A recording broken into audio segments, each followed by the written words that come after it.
የኢቢኤስ ዋና መስራች እንደዚሁም ደግሞ ዋና ስራ አስፈጻሚ የነበሩት የሚተዳደሩት በመንገድ ጽዳት ነው። ለ8 ዓመት ልጁን በብቸኝነት ሲታገል ቆይቷል። አንቺ ግን ገላሽን ካጠበሽ ይልቅ ከነጻሽ በኋላ ሽቶና ሳሙና ለሰጡሽ ሰዎች ስታወበድጅ አይተን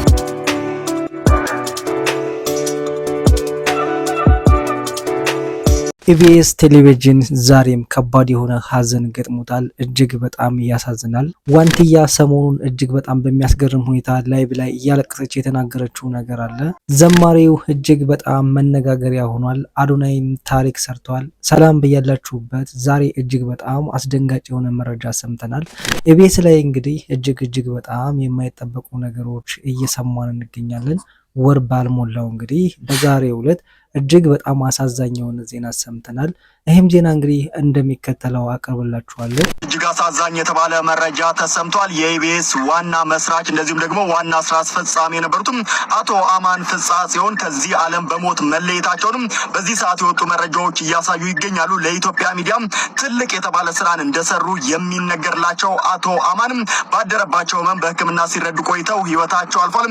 ለመላው ኢትዮጵያውያን እንደዚሁም ደግሞ ለቤተሰቦቻቸው መጽናናትን እመኛለሁ። ደጃፍ ላይ ቆሞ የቤተሰቡን አባላት ነጥቆ መውሰዱን ቀጥሏል። በአንጋፋው ጋዜጠኛ አስፋው መሸሻ ጀምሮ በቅርቡ ደግሞ ተወዳጁን ነጻነት ወርቅነህን አስከትሎ አሁን ደግሞ የጣቢያውን የጀርባ አጥንትና መስራች የሆነውን አማን ፍስሐ ጽዮንን ወስዶታል። ኢቢኤስ ከባድ የሀዘን ማዕበል ውስጥ ይገኛል። አማን ፍስሐ ጽዮን የዛሬ 17 ዓመት ገደማ ኢቢኤስን በባህር ማዶ ሲመሰረት ዓላማው አንድ ነበር፣ የኢትዮጵያን ባህል ወግና ሴት ለዓለም ማሳየት። በእርሱ ጥረትና ራዕይ ኢቢኤስ በሚሊዮኖች ቤት ውስጥ የፍቅርና የደስታ ምንጭ መሆን ችሏል። አማን ዝምተኛ ግን ታላቅ ስራዎችን የሰራ ለብዙ ጋዜጠኞችና ባለሙያዎች የህልማቸው በር ከፋች የሆነ መሪ ነበር። ዛሬ ይህ ባለራዕይ ሰው ህይወቱ አልፏል። ነገር ግን የተከለው ፍሬ ኢቢኤስ ይቀጥላል። ለመላው የኢቢኤስ ቤተሰቦች መጽናናትን እንመኛለን። ዛሬ የሰማነው እጅግ በጣም አሳዛኝ ዜና የኢቢኤስ መስራች እንዲሁም ደግሞ ዋና ማናጀር የሆነው አማኑኤል በዛሬው ዕለት እንግዲህ ከዚህ ዓለም በህይወት አጠነዋል ማለት ነው። እንግዲህ እጅግ በጣም ያሳዝናል። በባለፈው አንድ ወር ሳይሞላው እንግዲህ ነጻነት ከዚህ በፊት ኢቢኤስ ላይ እጅግ በጣም የምንወደውን ወንድማችን አጠናል።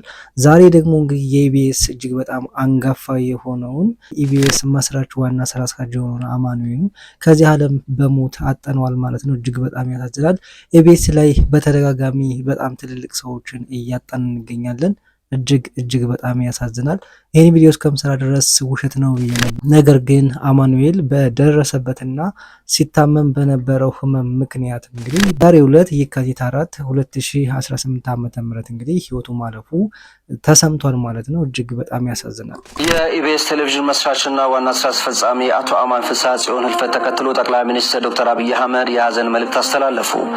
ዶክተር አብይ መልእክታቸው የኢቢኤስ ቴሌቪዥን መስራችና ዋና ስራ አስፈጻሚ አቶ አማን ፍስሐ ጽዮን በማረፉ ሀዘን ተሰምቶኛል። አማን ለኢትዮጵያ የግል ሚዲያ እድገት ወሳኝ ሚና ከነበራቸው አንዱ ነው። ኢትዮጵያን በአስቸጋሪ ሁኔታዎች ውስጥ ባለፈች ጊዜ ሁሉ የሚጠበቅበትን አድርጓል። ፈጣሪ ነፍሱን በሰላም ያሳርፋት ሲሉም የሀዘን መልእክታቸውን አስተላልፈዋል። ትልቁ የዚህ ፕሮግራም አፋልጉኝ ጋር ከተያያዘው አንደኛው ትልቁ ኮንሰፕት ከሀገር ሪኮንሲሊዬሽን ጋር የተያያዘ ሰው ይለያያል በሆነ ምክንያት ግን በኋላ መገናኘቱ is the most important። በዛ ሰዓት እንዴት አድርጎ ነው ህብረተሰቡ ራሱ ሲገናኝ ፓርት ኦፍ የመገናኘት አካል የሚለው ላይ ትልቅ የሆነ እንትና እና ጠቅላይ ሚኒስትር ዶክተር አብይ አህመድም እንግዲህ በአማኑኤል ሞት የተሰማውን ጥልቅ ሀዘን በራሱ የፌስቡክ ፔጅ ላይ እጅግ በጣም በሚገርም ሁኔታ እንግዲህ እንዳዘኑ ጠቅላይ ሚኒስትሩም ገልጸዋል። እጅግ በጣም ብዙ ሰዎች እንዳዘኑ በተለያየ ሶሻል ሚዲያ ላይ እየገለጹ ይገኛሉ። እንግዲህ እጅግ በጣም ያሳዝናል። ቤተሰቦቹ እንዲሁም ደግሞ ለወዳጅ ዘመዶቹ መጽናናትን እመኛለሁ። እኔም በበኩሌ ነፍሱን በአጸደ ገነት ያኑር። የተባለ የህይወት አድን ጥሪ ለህፃን ብሌን አሸናፊ ቀርቧል። እባካችሁ ሁላችሁም ይህንን ቪዲዮ ሼር በማድረግ የበኩላችሁ እንድትወጡ በትህትና ጠይቃችኋለሁ። በአንድ ጠባብ ክፍል ውስጥ የጊዜን መቁጠር በሰከንድ ሳይሆን በትንፋሽ እያሰላች የምትኖር አንዲት ብላቴና ህፃን አለች። እሷም ብሌን ናት። የብሌን ዓለም እንደ ኩዮቿ ሰፊ ሜዳና ኳስ ሳይሆን 4 ግድግዳዎችና የአልጋው ጠርዝ ብቻ ነው። ብሌን መናገር አትችልም። ነገር ግን አይኖቿ እባካቸው ህመሜ ይብቃኝ፣ አድኑኝ፣ ድረሱልኝ የሚል የ1000 ገጾች መጽሐፍ ያነባሉ። የ8 ዓመቷ ህፃን ብሌን ከተወለደች ጀምሮ የምታውቀው መቦረቅን ሳይሆን ህመምን ነው። መጫወትን ሳይሆን ባልጋ ላይ መማቀቅን ነው። አባቷ የሚተዳደሩት በመንገድ ጽዳት ነው። ለ8 ዓመት ልጁን በብቸኝነት ሲታገል ቆይቷል። ዛሬ ግን ከጭንቁ በላይ የሆነ ተራራ ከፊቱ ቆሞበታል። ብሌን በውጭ ሀገር ሄዳ መታከም እንዳለባት ተነግሮታል። ለሕክምናው ደግሞ 3 ሚሊዮን ብር እንደሚያስፈልግም ተነግሯቸዋል። ይህ ደግሞ ከአባትየው አቅም በላይ ነው። ታዲያ ይህች ምስኪን ህፃን ታክማ ለመዳን ዛሬ የእኛን እጅ ትጠብቃለች። የእኛ ጥቂት ሳንቲም ለብሌን ተስፋ፣ ለአባቷ ደግሞ የዓመታት እንባ ማበሻ ነው። አባት የድረሱልኝ ጥሪን አሰምቷል። እጅግ በጣም በሚገርም ሁኔታ በተለያየ የሶሻል ሚዲያ ላይ ሰሞኑን የሚራገበውና የሚናፈሰው እጅግ በጣም በሚያሳዝን ሁኔታ አባት የድረሱልኝ ጥሪን እያስተላለፈ ይገኛል። እንግዲህ አባት የብቻውን ሆኖ ሆስፒታል ውስጥ እያለቀሰ እያስተላለፈው መልእክት አለ። የድረሱልኝ ጥሪን እያስተላለፈ ይገኛል። ልጁ ታማ ሆስፒታል ውስጥ ነው ያለችው። ወደ ውጭ ሀገር ሄዳ እንድትታከም እንግዲህ ሪፈር እንደተጻፈላቸውና የተለያዩ የጤና ባለሙያዎችም እንደነገሩትም አስተላልፈዋል። ይህም እንግዲህ ከአቅሙ በላይ እንደሆነም እንግዲህ የተለያዩ መረጃዎች እየወጡ ይገኛሉ። መመለሻው እንዳይጠፋ መነሻን አስታውስ ማለት ይሄ ነው። እንግዲህ የኢትዮጵያ ሕዝብ እኮ አንቺን ከመሬት አንስቶ ገላሽን አጥቦ ሰው ያረገሽ ነበረ። አንቺ ግን ገላሽን ካጠበሽ ይልቅ ከነጻሽ በኋላ ሽቶና ሳሙና ለሰጡሽ ሰዎች ስታጎበድጂ አይተንሽ ነበር። ከዛ ከታች ከተነሳሽበት ይልቅ ፌመስ ኮንሽ በኋላ ከኢትዮጵያ ሕዝብ ጋር በኮሜንትና በቪዲዮ መበሻሸቅ ነበር ያሽ። ጭራሽ ማንነትሽ ጠፍቶብሽ ግራ የገባሽ ሰው ሆነሽ ነበር ዋንትያ። እኔ ግን በእንደዚህ አይነት ሁኔታ ባላይሽ በጣም ደስ ይለኝ ነበረ። ምክንያቱም አንቺ እንደደከመሽ ሁሉ የኢትዮጵያ ሕዝብ ሁሉ ደክሞታል። አንቺ ግን ያነሳሽን የኢትዮጵያ ሕዝብ በጠቅላላ ንቀሹ ነበረ።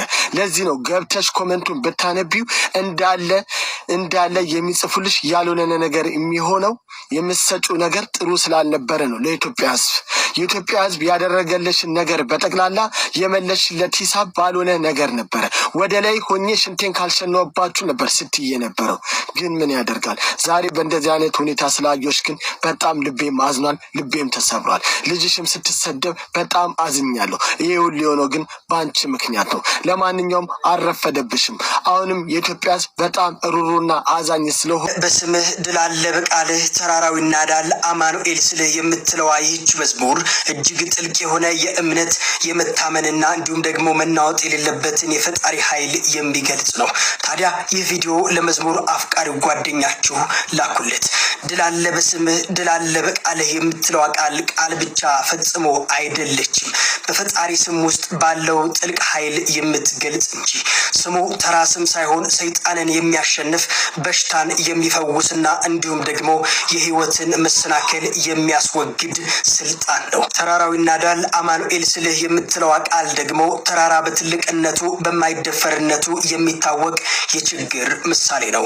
ነገር ግን አማኑኤል የሚለው ስም ሲጠራ የማይናዱ ተራራዎች ሳይቀሩ ይፈርሳሉ። መዝሙሩ ይቀጥልና ባህር ይከፈላል መድኃኔዓለም ስልህ። ይህ ቃል የሙሴን ታሪክ ያስታውሰናል። ባህር የመጨረሻው ተስፋ መቁረጫ ሲሆን መድኃኔዓለም የሚለው ስም ሲጠራ ግን የተዘጋ መንገድ ይከፈታል፣ ለሞት የተቃረበ ህይወትም ይድናል።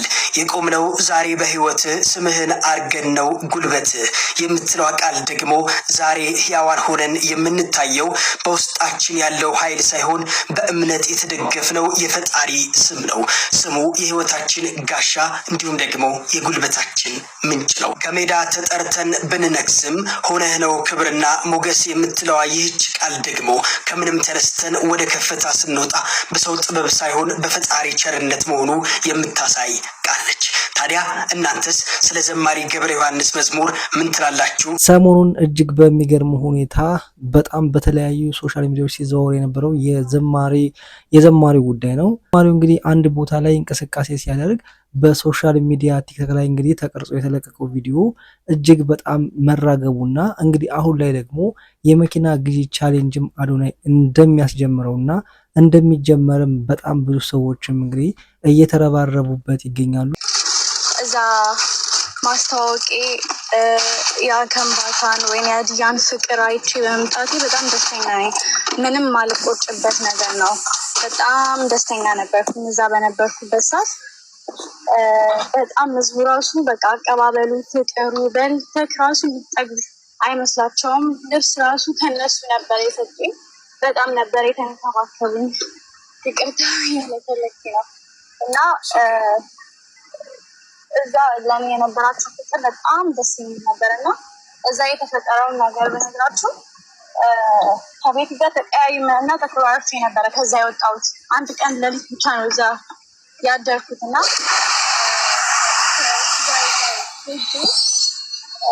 ያልሆነ ባህሪ ምናምን ሲያሳየኝ አክት ሲያሳየኝ እዛ እኔ አልፈለግኩም መቀመጥ። ሁኔታውም አልተመቸኝም፣ ውስጤም ኮንፈርት አልተሰማውም እና ሌሎቹም አሉ የሶሻል ሚዲያ ቲክቶክ ምናምን የሚሰሩት እነሱ ራሱ በአንድ ቀን ነው ይተዛል። ግን እኔ ግን እዚህ ተከብሬ መጥቼ ከአክብረው ጠርተውኝ እዚህ ሀገር ላይ መስራት አለብኝ ብዬ ነው። ያን በጣም ገብታችሁ ካያችሁ ብዙ ቪዲዮ ነው የሰራሁት። ሌላ ሀገር ሄጄ እንደዚህ ብዙ ቪዲዮ አልሰራሁም። እዛ ሀገር ሄጄ ብዙ ቪዲዮ ሰርቼ ምናምን በዚህ እወጣለሁ ብዬ ከኔ ጋር አንዲት እህት ነበረች። ከኔ ጋር ነው የምታድረው ብላ ከእሷ ጋር ነው ሚላኑ ላይ የተኛሁት ከእሷ ጋር ነበር እና ከዛ ወጥቼ ነው በጠዋት መኪና ኮንትራት ይዤ በዛው የወጣሁት። ወንድማችን ነበረ፣ እሱ ነው እንደውም ከኔ ጋር የነበረው። ልጁ የምትባል እህት አለች፣ የሐዋሳ ልጅ። በዛ ወደ ሐዋሳ ወስደው የሄዱት እና ቤኪ ደግሞ ወንድሜ እኔ ምን አርጌት ነው አብረንም በልተን ጠጥተናል። ከአዲስ አበባ ድረስ የማላውቀው ሀገር የሄድኩት ከእሱ ጋር ነው። ላይ እሱ ጋር ብዙኝ ነው እዛ ሀገር የሄድኩት እና ሲቀየርብኝ ሁላ ወደ ሐዋሳ ሲሄድ አንፎሎ ሁላ አድርጎኝ ነበረ የሚገርማችሁ። እና ከዛ አንፎሎ ሲያደርገኝ እና እየዛተ ነበረ ሁላ የሆነ ሰዓት ላይ ቮይሱ ምንድነው እኔ በአንድ ቃለው ኢትዮጵያ ማንቀጠቅጣት ላይክ እኔ አለው የተባልኩ ሰው ነኝ ላይክ እያለኝ ነበረ እኔን ሲያስፈራረኝ የነበረው። እና እኔ ደግሞ ዝም ነው የምለው ሁሉንም ነገር ላይክ እሺ በቃ ብዬ አንፎሎ ሲያደርገኝ እሺ ብዬ እኔም አንፎሎ አደረኩት። ዝም አልኩኝ ማለት ነው። ምን አድርጌት ነው ወንድሜ ያሰደብከኝ? ደግሞ እርግጠኛ ነበርኩኝ ይህን ቪዲዮ ሳይ እኔ ከእሱ ጋርም ጌም ገብቼ ሁላ ስንቀላለድ ስንጫወት ነበር እና ያኔ እንደዛ አብረን ተቀላልደን ተጫወተን አሁን ላይ እንደዚህ ላይ ወጥተው እየሰደቡኝ ምን አድርጊያቸው ነው? ቤኪ ነው ይሄንን ነገር ያደረገው። እንደማደርገውም አውቃለሁ ምናምን እያለ ነበረ እና እኔ ቤኪ ምን አድርጌት ነው እኔ እዛ የሀዲያ ፍቅር ሄዳችሁ ሁላችሁም ብታዩት ምን አይነት ህብረተሰብ እንደሆነ ልነግራችሁ አልችልም። በቃ እንዴት እንደተቀበሉኝ ደስተኛ ነበርኩኝ። በቃ እዚህ አይነት ሸርሙጣ ለካ አዲስ አበባ ላይ እንደዚህ አይነት ስራ እንደሚሰሩ በምን አውቃለሁ? አዲስ አበባ ምድር ላይ እንደዚህ አይነት ሽርሙጥና እንደሚሰሩ አላውቅም። እኔ በበኩሌ ሆሳና ልክ እንደደረሰች ገንዘብን የጠየቀችው ይች ልጅ ገንዘብ እስከ 200 ሺህ ብር ይከፈልልኛል ያለችው። እኔ 200 ሺህ ብር ይከፈል እኔ የክብር እንግዳ አድርጌ ነው እንጂ የወሰድኳት 200 ሺህ ብር ተከፍሎላት እንደምትል 100 ሺህ ብር ተከፍሎላት እንደምትል አላውቅም። ይሄ ነገር ነው። ገባችሁ አይደለም? ምን ይከፈላት እኔ አላወራም። ተይ ምናምን ብዬ ጃዝ አለ ሹፌራችን አለ እሷን ይዞ ከሆሳና እስከ አዲስ አበባ ያደረሰ ሹፌር አለ። እሱ የሚናገረውን ነገር ቁጭ ብለን እንሰማለን። ጃዝ አለ፣ የጃዝ ሲስቴሩ አለች፣ አበጋዝ አለ። ስንጓዳ ደጋግሞ እያንኳኳ ነው። የኢቢኤስ መስራች እንዲሁም ስራ አስኪያጅ አቶ አማን ፍሳጽዮን ህልፈታቸው ተሰምቷል። በሕክምና ሲረዱ የነበረ ቢሆንም ዛሬ ላይ የካቲት 4 ማረፋቸው ይፋ ሆኗል። ዘመነኛ የሚኒስትሪ ሚዲያ ላይ ትልቅ አሻራ ያሳረፉ እንዲሁም በቴሌቪዥን ጣቢያ ታሪክ ትልቅ የለውጥ አብዮትን ማስነሳት የቻሉ ለዲያስፖራ ወገኖቻችን የኢትዮጵያን ሁኔታ ማሳየት የቻሉ ታላቅ ባለራዕይም ነበሩ። ለብዙ ኢትዮጵያኖችም የስራ ዕድል መፍጠርም ችለው ነበር። ዛም ባሻገር ኢቢኤስ ቴሌቪዥን ብዙ ኢትዮጵያኖችን በመርዳት ይታወቅም ነበር። ታዲያ የዚህ ባለራዕይ የሆኑት አቶ አማን ህልፈታቸው ዛሬ ተሰምቷል። የኢቢኤስ ቤተሰቦችን አስደንጋጭ የሆነው ተደጋጋሚ የሞት መርዶ እጅግ በጣም አሳሳቢ አዶናይ በነገራችን ላይ ማለት ነው የኢትዮጵያን ህዝብ ቻሌንጅ እያደረገው ነው። ምን አይነት የተሳሳተ መንገድ ላይ እንዳለን እንደ ህዝብ ማለት እንደ ህዝብ ጀግኖችን መፍጠር እንዳቃተን ምልክት ሆኖ እያሳየን ነው። ዘማሪ ገብረ ዮሐንስ ገብረ ጻዲቅ በነገራችን ላይ ኦርቶዶክስ ቤተክርስቲያን ዘማሪ፣ ኦርቶዶክስ ቤተክርስቲያን በነገራችን ላይ ተከታዩዋ ከ50 እስከ 70 ሚሊዮን እንዲሁ ይገመታል። ይህን ያህል ትልቅ ምናልባት እኮ ይሄ የህዝብ ብዛት የተለያዩ አፍሪካ ሀገሮች ብንሄድ እኮ 10 አፍሪካ ሀገር መሆን ይችላል። ይሄን ያህል ህዝብ ያለው እምነት። አረ ምን አይነት የተባረከ ቀን ነው! አረ ምን አይነት ዜና ነው! ምን ሰው ቤተሰብ የምንወደውና የምናከብረው እንቁ ዘማሪያችን ልበ ብርሃን የሆነው ዘማሪ ገብረ ዮሐንስ መኪና ቻሌንጅ ሊጀመርለት ነው። በወንድማችን በልበቀና በሆነው በአዶናይ አማካኝነት የመኪና ቻሌንጅ ሊጀመርለት ነው እና ቤተሰብ እየገባችሁ ኮሜንት ላይ አለን ዝግጁ ነን እንድትሉ። በዘማሪነት ምን ያህል አመት ገብሬ? እንደው እንደ ቀልድ ዝም ብለን 25 ያልኩት 5 ጨምሬ ነው 20 አመት እንኳን ዛሬ ምስገሆኛል። እድሜ ከጤና ይስጥ። ውልደት እዚህ ነው ገብሬ? ውልደቴ በድሮ አጠራር ትግራይ ክፍለ ሀገር፣ በአሁኑ ክልል 1። በልጅነትህ ነው? የኔ ያው አንድ ልጅ እስከ 7 ልጅ አለን። ስለዚህ እዛ ውስጥ አባል ነው ይሆናል እና የማየት አጋጣሚ አልነበረም። የኛ ጊዜ ታውቃለህ አለ የኛ ጊዜ እኔ እኮ ትልቅ ሰው ነው ያባዬ እዚህ ጋር ታይም ሊገብተው እኔ ዛን በኛ ጊዜ ትንሽ የሕክምናው ደረጃ ይግባ ቢባል አልነበረም። ብንሄድም ዶክተር በስም ማቆስ ዶክተር ወርቁ የሚባለው አስመራ ከተማ ታዋቂ ዶክተር ነበር፣ የአይሽ ስፔሻሊስት እና ካለ በህይወት እንደው ምስጋና ነው። ብዙ ወንድሞች የተወሰኑ ታይተው ግማሹን ፓርሻል ግማሹን ደግሞ አልሳካም። ግን በዛን ጊዜ ብዙ ባልተመቸ ዘመን እሱ የበኩሉን አሻራ አበርክቷልና ቤተሰቦችን ካሉት ገብረ ዮሐንስ የሚመጥን ክብር የፍቅር ቻሌንጅ ሊጀመር ነው። በጦም ዝማሬው የብዙዎቻችንን የልብ አይን ያበራው ተወዳጁና እንቁ ዘማሪ ገብረ ዮሐንስን የማያውቅ የለም። ዛሬ አዶናይ ለእርሱ አንድ ትልቅ የምስራች ይዞ መጥቷል።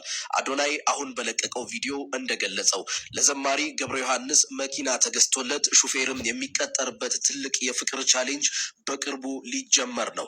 ይህ ዘማሪ ለዓመታት በእግሩ እየተጓዘ በየመድረኩ እያገለገለ ቢቆይም አሁን ግን የኛ ተራ ነው። ገብረ ዮሐንስ ለኛ ድንቅ መዝሙራትን ሰጥቶናል። እኛ ደግሞ ለእርሱ የአገልግሎት ጉዞውን የሚያቀልለት መኪናና ሹፌር ልንሰጠው ይገባል።